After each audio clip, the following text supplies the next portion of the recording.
Tonight, we step into a world most history books quietly skip over. Not because it's scandalous, but because it was exhausting. Imagine waking up before sunrise, not to a rooster, but to the sound of your own heartbeat. Because if one thing goes wrong today, 40 of the most powerful people in Rome will blame you. What is your job? You plan the orgy. Not the way movies imagine it. No candles shaped like gods. No random tangle of silk and sweat. This is politics. This is survival. And your only tools are a wax tablet, a terrified slave, and the memory of last month's disaster when someone seated the wrong senator next to the wrong wife. Here's a question.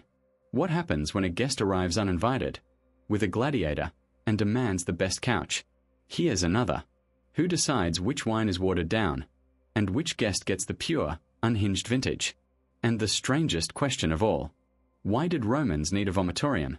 And why is everything you've heard about it completely wrong? Before we walk through that perfume-soaked, anxiety-driven day, take a moment. If you enjoy history that's stranger than fiction, tap like. And if you want to see ancient Rome through the eyes of the person who held it all together, subscribe. Quietly, like a good orgy planner would. Now, close your eyes for just a second. Imagine the smell of rose oil and bad decisions. Open them. The sun isn't up. Your sandals are untied. And your first crisis is already waiting at the door. Let's begin. The first name on the wax tablet arrives before the sun has fully touched the courtyard. Lucius reads it once. Then again. His stomach tightens like a fist around a figure. Senator Gaius Calpurnius Piso. A man who brings his own perfume, his own poet, and his own interpretation of whose wife belongs to whom. Last month, Piso reclined too close to a young bride and whispered something that made her husband reach for a dagger. Lucius stopped the bloodshed with a tray of hunted figs and a lie about a faulty couch. Tonight, Piso is back. And his wife is coming too. Uninvited. She always comes uninvited. That alone is a crisis wrapped in silk. But the tablet holds worse news. 3 lines down, a name scratched in haste. Governor Crispus. The two men have not spoken since the Winter Games, when Piso accused Crispus of cheating at dice and Crispus responded by throwing a bronze cup at Piso's head. The cup missed. The memory did not. Now they will recline on the same U-shaped couches, breathing the same perfumed air, reaching for the same bowl of dates. Lucius stares at the tablet and wonders which one will strike first. A sharp joke? A spilled goblet?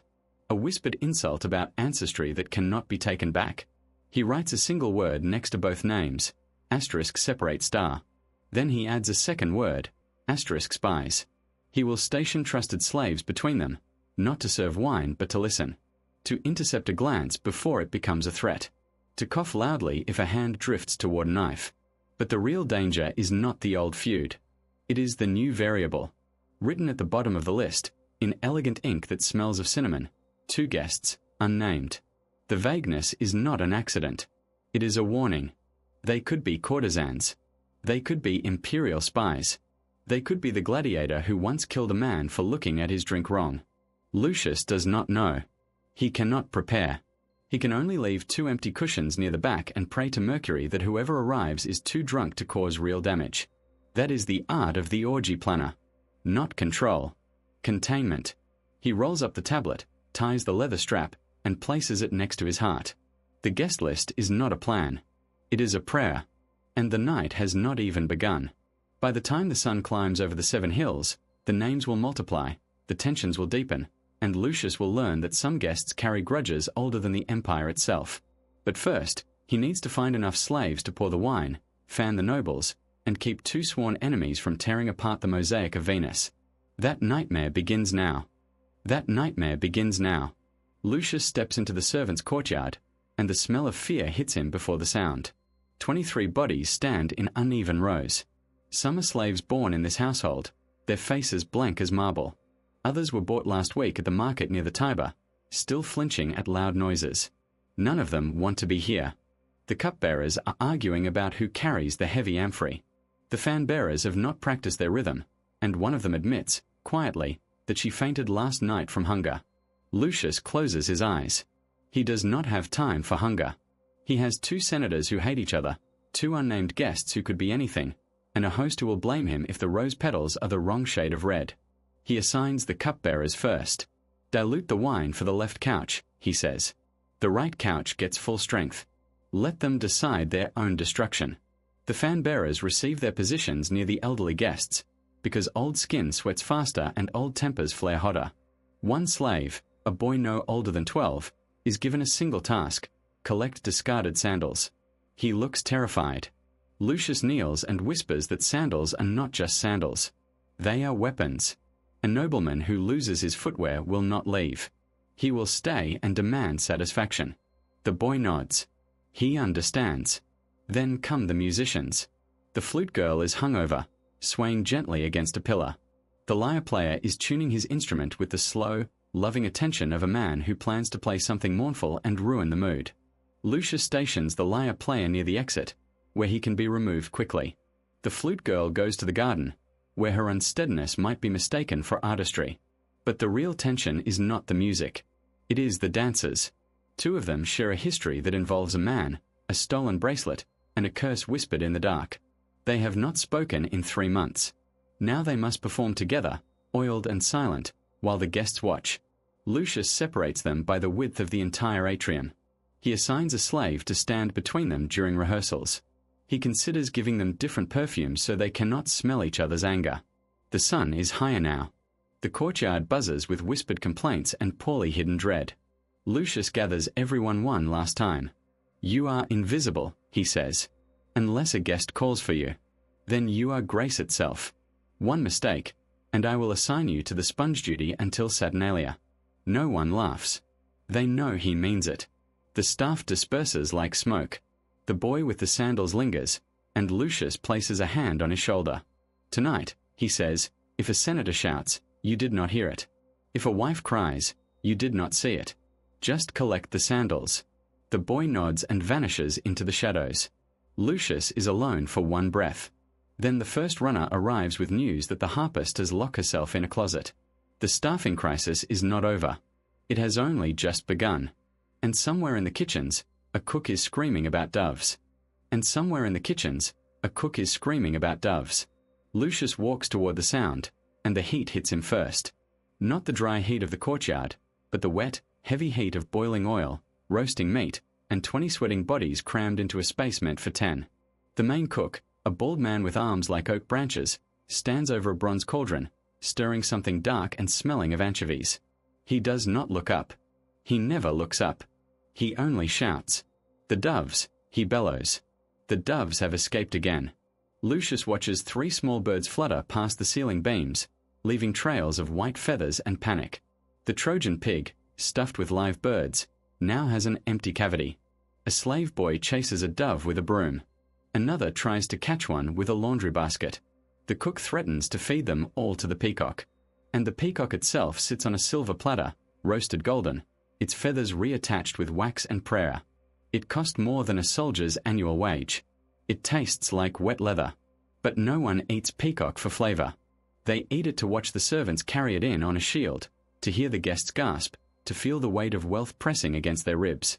Lucius inspects the dormice. 35 of them, plump and honey-glossed, rolled in poppy seeds until they look like tiny, tragic desserts. He counts twice. 15 are missing. The cook admits, without shame, that some were eaten during the night shift. Lucius does not ask who. He does not want to know. What he cannot afford is empty space on the serving trays. Emptiness is an insult. An insult becomes a rumor. A rumor becomes a feud. A feud becomes a stabbing. He has seen it happen. Last spring, a missing plate of figs led to a senator challenging a merchant to a duel. The merchant had no sword. He used a wine jug. The jug broke. The senator's nose never healed straight. Lucius moves to the garum storage. 3 amphorae of the finest fermented fish sauce, imported from Hispania, aged for 5 years, worth more than the cook's entire family. One wrong spill, and the whole triclinium will smell like a dockside brothel. He wraps each amphora in cloth and assigns a single slave to guard them. That slave is not allowed to drink wine tonight. Not even water. Lucius watches as the kitchen slaves prepare the final spectacle, a cake shaped like the Colosseum, filled with live songbirds. When sliced, the birds will burst out, fluttering through the candlelight, and the guests will applaud. Or scream. Either way, They will remember. Lucius licks honey from his thumb and tastes the future. It is sweet, sticky, and about to go wrong. The menu is nearly ready. But the guests are not. And somewhere near the garden, he hears the first argument of the evening already beginning. That will be keynote 4. And somewhere near the garden, he hears the first argument of the evening already beginning. By the time Lucius arrives, the sun has dipped behind the villa wall, and the oil lamps are spitting gold light across the marble. 2 guests stand too close to each other, their voices low but sharp. One is the wife of a tribune.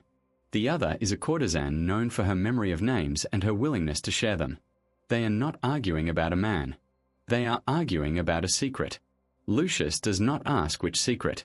He steps between them with a tray of chilled wine and a smile that says nothing. The wife drinks. The courtesan drinks. The argument dissolves into perfume and silence. That is the moment the party truly begins. The triclinium fills with bodies reclining on couches, left elbows propped on embroidered cushions, right hands reaching for oysters and hunted figures. The flute girl plays something soft. The lyre player has been moved to the latrine corridor, where his mournful tunes will only offend the sponges. And the dancers, oiled and golden, begin their slow movements near the fountain. A senator whispers into a young man's ear. A matron laughs too loudly at a joke she did not understand. Someone has already lost a sandal. The boy collects it without being seen. Lucius watches the wine flow. Diluted for the left couch, pure for the right. He watches the guests watch each other. The unnamed visitors have arrived. 2 women in translucent silk, their faces hidden behind ivory fans. They do not eat. They do not speak. They only watch, and that watching makes the room feel smaller, hotter, more dangerous. By the 3rd course, the peacock has been carved, the dormice have been devoured, and the Trojan pig has released its doves into the rafters. The guests cheer. 1 dove lands in a bowl of garum. No one notices. Or they pretend not to. That is the unspoken rule of the Roman orgy. See nothing, remember nothing, but tell everyone tomorrow. The couches grow closer together as the wine empties. A hand drifts across a cushion. A whisper becomes a kiss. A curtain is drawn around a private alcove. Lucius does not follow. He only counts the guests still visible, notes who has disappeared with whom, and prays that no husband discovers his wife in the wrong cubiculum before dawn. The night deepens. The music slows to a pulse. The lamps burn low. And Lucius, standing in the shadow of a column, watches the empire reduce itself to sweat, silk, and the soft sound of someone untying a belt. He does not judge. He only plans. And his plan, against all odds, is holding. But the night is not over. The sun has not yet touched the rooftops. And somewhere in the garden, a flute girl is crying. The orgy planner pours himself a cup of undiluted wine. He deserves it. He drinks once. Then he walks toward the sound, because the last hour of any Roman party is always the longest, and the quiet ones are always the loudest.